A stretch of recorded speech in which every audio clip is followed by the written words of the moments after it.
আস্তে দেখে। এই হুম।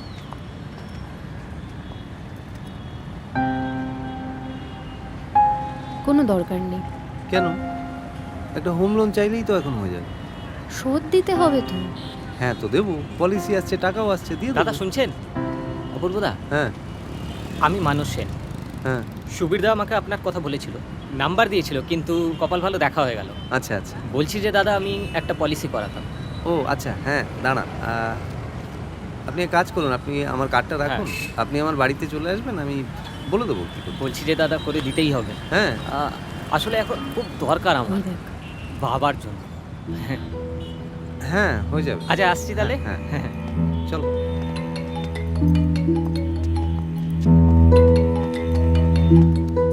হ্যালো অপুদা, সাত্তকী বোস বলছি। দাঁড়ান দাঁড়ান। চিন্টু আপনার নাম্বার দিয়েছে। হ্যাঁ আপনারই পাড়ার ছেলে আমি। আচ্ছা। একটা পলিসি করতে চাই। হ্যাঁ হ্যাঁ তা পলিসি হোল্ডার কতদিনে মারা যাবে? কি হলো? কিছু না, রং নাম্বার। বলছি শোনো না, লোনটা নিয়েই ফেলি, ওই বাড়িটায় আর থাকা যায় না। চল চল, তোর মা রাজি হয়ে গেছে, চল।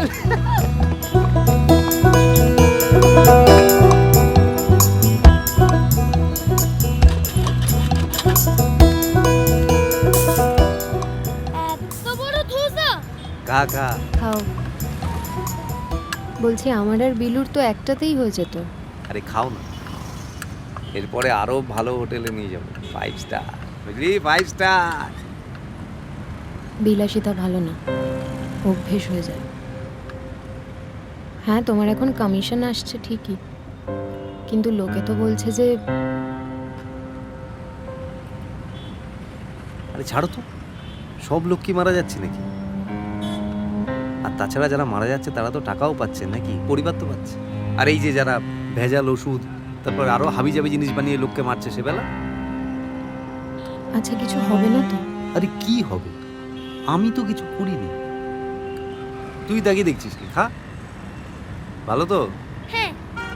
শোনো, বলছি সুমনবাবুকে বলে ফ্ল্যাটটা নিয়ে নেবো, লোন নিয়ে নেবো, হয়ে যাবে, তুমি চিন্তা করো না, হয়ে যাবে। আমি বলছি তো, দেখো 4টে লোক যদি সমস্ত সুযোগ সুবিধা সব পেতে পারে, আমরা কেন পাবো না? এই টিপে টিপে খরচ করতে করতে একদিন দেখবে ফস করে কখন মরে গেছে।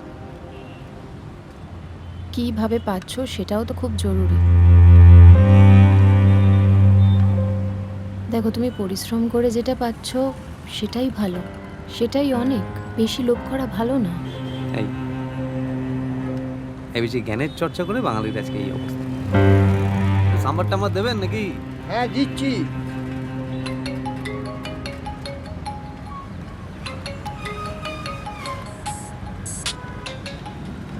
হ্যাঁ জওহরবাবু বলুন। একটা স্যাড নিউজ আছে। হ্যাঁ মানে আমার ওয়াইফ আর নেই। কখনো হবে কি তোমার ইচ্ছে পূরণ?